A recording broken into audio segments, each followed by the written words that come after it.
Alrighty, on problem number 7, it says find the product. So when I see the word product, I know that I'm multiplying.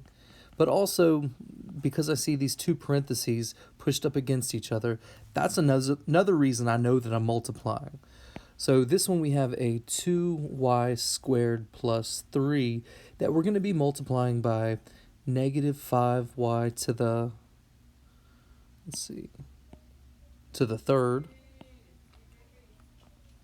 plus 2y minus 1. So remember, when we do this, we're going to take each of these terms in here, the 2y squared and the 3, and we're going to distribute those to that other set of parentheses over here. So the 2y squared and the 3 get multiplied by everything in the other parentheses. So let's start multiplying. We're going to do 2y times negative 5y to the third. So 2 times 5 is going to give me 10, and it's going to be a negative. So it's going to be a negative 10. And then we have the y squared times the y cubed. So y squared times y cubed, it's y to the second times y to the third. So when I multiply, we add those exponents. So it's going to be a y to the fifth. All right, then I keep multiplying. Everybody gets a 2y squared. So 2y squared times 2y, start with the 2 times 2 and get 4. And then y squared times y to the first. Remember, when we multiply, we add their exponents. So squared has an exponent of 2 in the first power, so that's going to be y to the third power. All right? And now we can do the 2y squared times a negative 1. Well, it's a negative, and 2y squared times 1 is just 2y squared. So that's cool. We multiplied the 2y squared by everything. Now let's go do the same thing with the 3. So we're going to multiply, we're going to distribute everything, that 3 to everything in the second parentheses. So that's a 3 times a negative 5. That's a negative 15, and the negative 5 had a y cubed, so we'll keep that y cubed. So we had a negative 15 y square cubed, yeah. All right, and then next up, now we have the 3 times the 2y. So 3 times 2, that's where we get the 6 from, and a y to the first power. And then lastly, the 3 times the negative 1 gives us the negative 3. So we did the distributing. We distributed twice, right? And now we can go back through and combine any like terms that we have. Well, I see that that's the only y to the fifth I have. Okay. I do have two sets of y cubes here. That is a 4y cubed and a negative 15y cubed. So let's add those together. We're combining like terms is what we're doing. So negative 15y cubes and 4y cubes, when you add those together, we get negative 11y cubes. All right, I see a negative 2y squared and a positive 6y. I can't combine those because they have different exponents. And then lastly, a negative 3. So my final answer looks something like that. So you just distribute twice is what we did there, and then we combined like terms to get a nice pretty answer at the end. The next one says, it's a rectangle with a length of 10x plus 4 and a width of 3x minus 11. So if we're finding the area, that's multiplying. All right, and I'm going to do the same thing I just did on the last problem. I'm going to zoom in on that a little bit. So we've got 10x plus 4. We've got 3x minus 11. And we're going to multiply. So I'm going to do the same thing. I'm going to distribute this 10x to everything in the other set of parentheses. So that's going to give me 10 times 3 makes 30. And x times x makes x squared. 10 times negative 11 gives me, negative 110. And there's an x. All right, now I'll do the same thing with the 4. 4 times 3 makes 12x, and 4 times negative 11 makes negative 44. All right, and I can combine like terms. I do have a set of x's there, so 30x squared is what it is. But here I'm going to add these together. Negative 110x's plus 12x's gives me, what is that, negative 98x's minus 44. Might want to check my math there. Subtraction's hard. All right, next.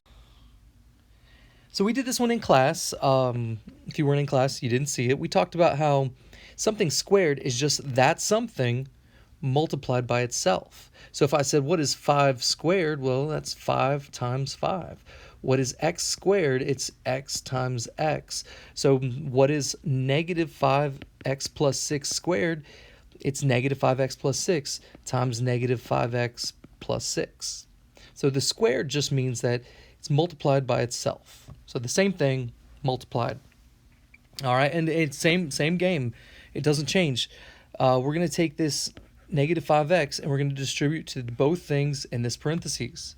So that's negative 5 times negative 5 makes positive, because negative times negative is a positive, 25, and x times x is x squared. All right, and then negative 5x times the 6 makes negative 30, because you have a negative times a positive, and we have an x there. Let's do the same thing with the 6. So we're going to distribute to both things inside the other parentheses. That's 6 times a negative 5. That's another negative 30x, and a 6 times 6 is 36. So multiplying, distributing twice. If we have like terms, hey, I see like terms, we should combine them. The 25x squared didn't have like terms because there was no other x squareds. These guys are like terms because they both have x to the first power. And when I put those together, I'm negative 30. It's another negative 30. That makes negative 60x's. And there's my final answer. All right, next up, we have finding the product of this thing. Same deal, man. The game is staying the same here. So we're going to take this 2, we're going to distribute it to everything in that other set of parentheses. Ba-boom, ba-boom. All right, so when I do that, I got 2 times 2 is 4. X times x, x squared. All right, and then the 2x times the negative 3. 2 times negative 3 is negative 6. Don't forget your x. All right, do the same thing with the 3. 3 times 2 is 6. And don't forget your x. 3 times negative 3 is a negative 9. All right, I do see some like terms here. So 4x squared didn't have any like terms. We got like terms here, and you might notice that they're exact opposites. Negative 6 plus 6. What happens with those? They cancel out. That's right. They make 0 x's. All right, and I don't have to write that because they just cancel out. And then we have a minus 9. My final answer. All right, we did number 11 in class. And when we did this one in class, I told you to write it as 3 separate chunks. So let's make this its own thing here. 9x cubed over 3x squared. Make the next one its own thing. Negative 15x squared over 3x squared. And 3 over 3x squared. All right, so we're going to do this one thing at a time. I'm going to do 9 divided by 3. 9 divided by 3 is 3. And I'm going to leave it as 3 over 1 because just in case.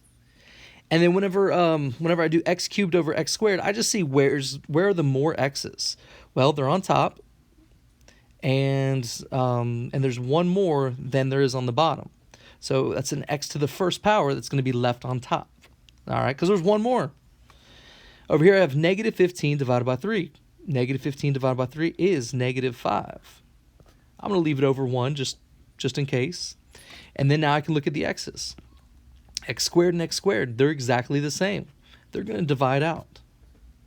I don't have to mess with it. And lastly, 3 divided by 3. 3 divided by 3 is 1. I'm going to leave it over 1 just in case. This is why. This is the just in case right here. Because in this one, I have more x's in the bottom. So my x's are going to stay in the bottom. And there's 2 more x's in the bottom. So that's why I kept them over 1, just in case that happened. So that only happened on the last one, so we can delete the over 1s and the other ones and the other terms. And my final answer is 3x minus 5 plus 1 over x squared. All right, so splitting it up into 3 parts was what was important there. All right.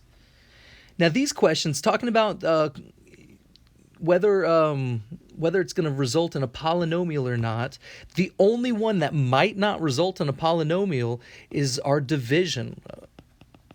Okay, a quotient. That's the only time you may not get a polynomial. Every time else, if you're doing multiplication, addition, subtraction, then you will always get a polynomial. So the only one that's weird is division. All right, so multiplication, like you see here, would result in a polynomial.